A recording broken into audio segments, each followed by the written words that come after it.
Hello YouTube. जैसे कि देख पा रहे होंगे ये मेरा नेविगेशन कनेक्ट हो चुका है और डेस्टिनेशन भी सेट हो चुका है। उसके साथ साथ क्या है कि आप देख पा रहे होंगे फुल टैंक भी फुल है। तो अच्छा खासा एक लॉन्ग राइड पे निकल रहे हैं। एक्चुअली इससे सोलो राइड। इससे जाने से पहले मैं सोचता हूँ कि इस दौरान ऑलमोस्ट 3.5 आवर्स का राइड रहने वाला है। तो मुझे लगा कि इसमें थोड़ा सा बातचीत कर लिया जाए कुछ एक टॉपिक के ऊपर। तो उसके साथ साथ क्या होगा कि आपका भी थोड़ा क्लैरिफिकेशन आ जाएगा और मेरा भी कुछ मिसकंसेप्शन है तो आप उसमें कमेंट करके भी ठीक कर सकते हैं। तो अभी सेटल हो चुका है और ये मेरा आज इस चैनल में फर्स्ट वीडियो है। एक्चुअली दूसरे चैनल में डालने वाला था मगर मुझे लगा कि एक ही सेपरेट चैनल बना देना ही बेटर रहेगा। तो अभी मैं निकल चुका हूँ और अरे यार एक मिनट कर दो इसको थोड़ा सा। तो उसके बाद देखेंगे तो जाते जाते बात करते रहेंगे। तो एक्चुअली इस बारे में पहले बात करेंगे कि क्या आपको आज के टाइम में 2025 ख़त्म होने वाला है और 2026 में आपको सुजुकी वी-स्ट्रॉम SX250 लेना चाहिए या नहीं लेना चाहिए, इस बारे में थोड़ा सा बात कर लेते हैं। तो इस मोटरसाइकिल जिस टाइम से भी लॉन्च हुआ है कभी भी इतना हाइप में नहीं आया जितना अभी हाइप में है। इनफैक्ट TVS RTX 300 और हीरो एक्सपल्स 210 के लॉन्च होने के बाद जो दोनों की एक अच्छा खासा वैल्यू फॉर मनी मोटरसाइकिल है, मगर उसके बावजूद भी ये मोटरसाइकिल सेल भी अच्छा हो रहा है और लोग उसके बारे में डिफरेंट प्लेटफॉर्म में अच्छा खासा डिस्कशन भी कर रहे हैं। तो इससे आपको ही पता चल रहा है कि होगा कि इस मोटरसाइकिल में तो कुछ खूबियाँ भी है। तो एज ए वी-स्ट्रॉम ओनर थोड़ा सा जितना इस मोटरसाइकिल का अंडरस्टैंडिंग है मेरे साथ ऑलमोस्ट 3 साल होने वाला है। हाँ, इतना ज़्यादा चलाया नहीं हूँ, अराउंड 16,000 किलोमीटर ही चलाया हूँ। तो उसके साथ साथ मैं बात कर लेते हैं कि क्या ये मोटरसाइकिल आज के एग्जिस्टिंग कंपटीशन के अगेंस्ट में लेना चाहिए या नहीं लेना चाहिए। तो एक्चुअली इसका जो एंट्री लेवल मोटरसाइकिल सेगमेंट में है आज के टाइम 1 डज़न से भी ज़्यादा बाइक हो चुका है। मगर आज के वीडियो में हम कोशिश करेंगे कि 3 लाख के अंडर जितना मोटरसाइकिल है एंट्री लेवल एडवेंचर मोटरसाइकिल उनके साथ मोस्टली कंपेयर करेंगे। तो उसमें से एक्चुअली ये जो 3 मोटरसाइकिल है उसके साथ कंपेयर नहीं करेंगे। पहला है हुंडई का NX200 जो कि एक्चुअली स्ट्रीट बाइक है, थोड़ा सा ATV अवतार में है। एडवेंचर राइडिंग या फिर टूरिंग इसके लिए इतना ज़्यादा प्रैक्टिकल ऑप्शन नहीं है। दूसरे में है एक्सपल्स 200 और KLX 230 कावासाकी से। तो ये इसमें से ये दोनों ही mostly off road biased motorcycle है और लॉन्ग डिस्टेंस टूरिंग के लिए नहीं है। हाँ, मतलब बहुत लोग कर पा रहे किए भी है, कर भी सकते हैं मोटरसाइकिल, मगर ओवरऑल देखा जाए तो इतना भी ज़्यादा कंफर्टेबल टूरिंग मोटरसाइकिल नहीं है। ये ऑफ रोड के लिए ज़्यादातर बना हुआ है। तो इसका एक्चुअल कंपटीशन स्टार्ट होता है हीरो का एक्सपल्स 210 के साथ। तो क्योंकि पावर और टॉर्क भी ऑलमोस्ट सेम है, से थोड़ा तो कम है एक्सपल्स का, मगर थोड़ा बहुत पेपर में इतना ज़्यादा मायने नहीं रखता है। चलो ठीक है, उतना आसपास है। और उसके साथ साथ प्राइसिंग में भी आसपास ही है, थोड़ा कम है मगर ऑलमोस्ट सेम कह सकते हैं। तो उसके हिसाब से क्या आपको लेना चाहिए कि नहीं लेना चाहिए। जब इस मोटरसाइकिल लॉन्च हुआ था लोगों का बहुत कुछ एक्सपेक्टेशन था इस मोटरसाइकिल को लेके, मगर अभी के टाइम में क्या हुआ कि जितने लोग लिए है ऐसा कोई भी ओनर नहीं है जो प्रॉब्लम फेस नहीं किया। इलेक्ट्रिकल फेलियर से लेके engine noise, engine breakdown, engine seize भी हो चुका है। और उसके साथ साथ हीरो का जो सर्विस डिस्ट्रीब्यूशन प्रीमियम बाइक्स को लेके बहुत ही पैथेटिक कह सकते हैं। As an Indian, I support our Indian brands, but sorry, Hero, you are acting like a villain in this category. So इसमें बात करेंगे तो क्या इसमें बीस्टों के अगेंस्ट में कहाँ स्टैंड आउट होता है। मुझे फ़िलहाल एक्सपेक्टेशन था कि बीस्टों का अच्छा खासा कॉम्पिटिटर होगा, मगर इतने सारा ओनर से एक्सपीरियंस ऑब्जर्व करने के बाद मुझे नहीं लगता है कि मोटरसाइकिल बीस्टों के आगे कंपेयर में करने डिजर्व करता है। क्योंकि पहला रीज़न है जो बीस्टों का इंजन और उसका इंजन में कंपेयर करेंगे। बीस्टों का इंजन आपको ऑन पेपर बहुत सिंपल लगता है, मगर एक्चुअली में रियल वर्ल्ड कंडीशन में डिफरेंट ही टोटल, क्योंकि बहुत ट्रैक्टेबल इंजन है। आप देख पा रहे होंगे कि मुझे बार बार भी गियर चेंज नहीं करना पड़ रहा है। मतलब इजीली आप सिटी में थर्ड फोर्थ गियर में चला सकते हो, और थोड़ा सा हाईवेज पे जाएंगे तो सिक्स्थ गियर भी चेंज नहीं करना। एक बार सिक्स्थ गियर एंगेज हो गया तो हो गया आपका, और डाउन शिफ्ट करने की ज़रूरत नहीं पड़ता है। जबकि इसका बहुत फ्रिक्वेंटली गियर चेंज करना पड़ता है। उसके साथ साथ बहुत लोगों का इलेक्ट्रिकल फेल्यूर हो चुका है। उसके साथ फिर भी ये भी नहीं होता तो ये दोनों भी रिलायबिलिटी इशू भी नहीं रहता। तो मैं मोस्टली और एक रीज़न के लिए नहीं ले सकता था कि स्पोक्ड और ट्यूब व्हील्स, क्योंकि स्पोक व्हील्स का एक प्रॉब्लम जो मैं ऑब्जर्व किया हूँ, आजकल लोग बहुत यूज टू नहीं है स्पोक टू व्हील के साथ, तो इसीलिए बोलते हैं कि स्पोक व्हील अच्छा है। और मैं जो स्पोक व्हील वाले मोटरसाइकिल चलाया हूँ पहले से, बहुत टाइम पहले, जबकि एलॉय व्हील इतना ज़्यादा नहीं आता था, तो उसमें क्या होता है कि उस टाइम के बाद स्पोक्स लूज़ हो जाते हैं, और उसके साथ साथ क्या होता है कि जो रस्टिंग भी आ जाता है, जिससे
अभी नेक्स्ट मोटरसाइकिल की बात करते हैं, जो कि है TVS की ओर से RTX 300, जो कि एकदम से वैल्यू फॉर मनी और सभी स्ट्रॉन्ग से ज़्यादा पावरफुल भी है।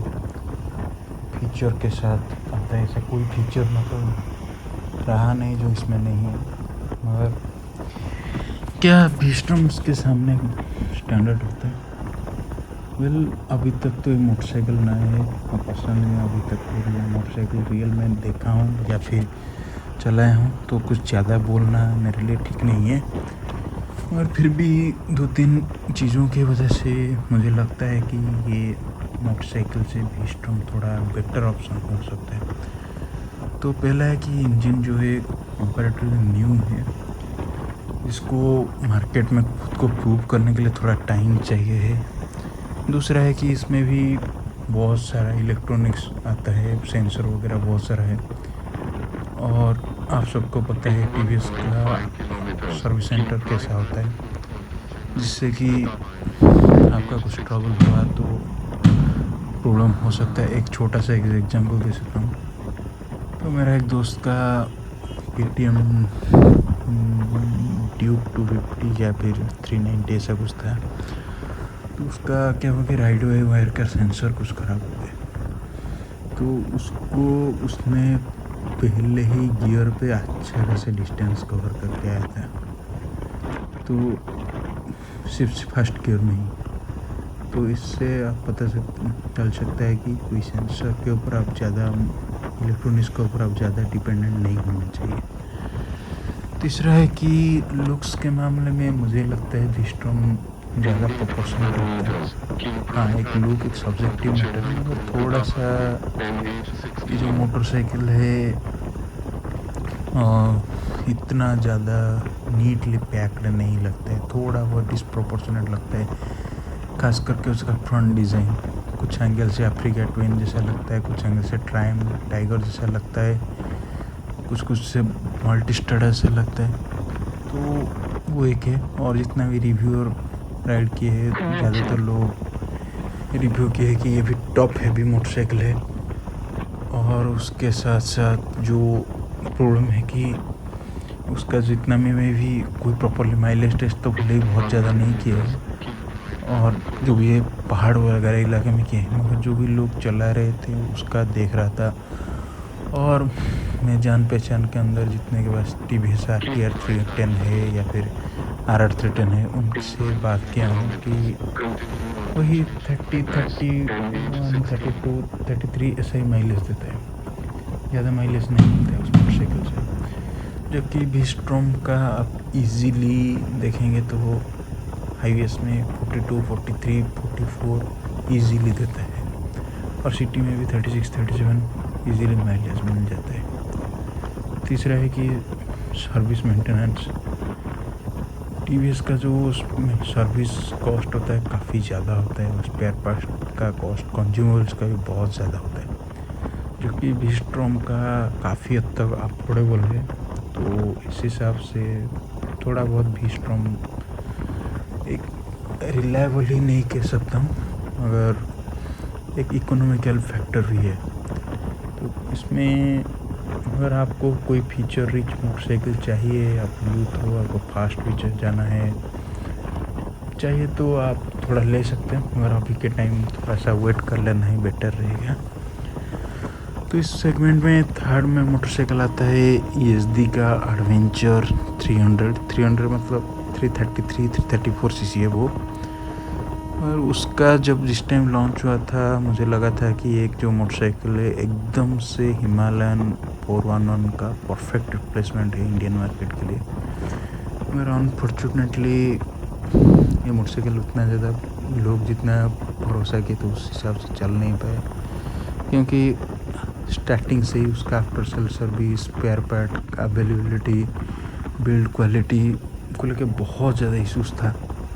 और उसके साथ साथ जो माइलेज था, मतलब क्या 26, 27, 28 ऐसा ही माइलेज दे रहा था वो मोटरसाइकिल। तो इस वजह से बहुत ज़्यादा लोग आगे चल के ख़रीदे भी नहीं। और वही स्पोक और ट्यूब वाला व्हील से, जो कि मुझे इतना भी ज़्यादा पसंद नहीं है, तो ये बहुत कुछ हो गया। तो उसके साथ साथ फिलहाल अभी वो मोटरसाइकिल काफ़ी हद तक इम्प्रूव हो चुका है, काफ़ी मॉडिफाई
तो मैं शायद 50-50 होता या फिर KTM एडवेंचर 250 ज़्यादा कंसिडर करता। और आज के टाइम फिर भी मुझे लगता है कि V-Strom ही बेटर है, क्योंकि एक टाइप तो लुक्स के मामले में V-Strom मुझे पर्सनली KTM 250 एडवेंचर से बेटर लगता है। सेकंड है कि KTM का जो सीट है काफ़ी नैरो है और सीट हाइट भी और ज़्यादा है और 20 mm ज़्यादा है, और मोटरसाइकिल ओवरऑल थोड़ा हेवी भी है, तो उसके लिए वजह से V-Strom ईजी एक्सेस मोटरसाइकिल है।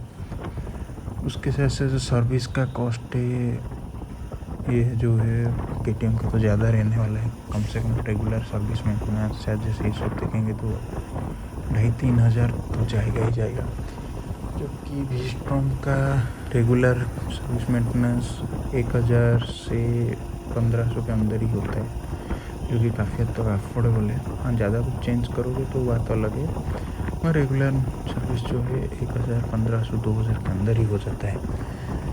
और उसके साथ साथ क्या है कि V-Strom जैसे लाइट वेट है तो इजी चलाना होता है, लगता है सिटी में, और उसका जो उस टाइम भी था आज के टाइम भी शायद है कि ये जो KTM का इंजन है इतना ज़्यादा ट्रैक्टिबल नहीं है।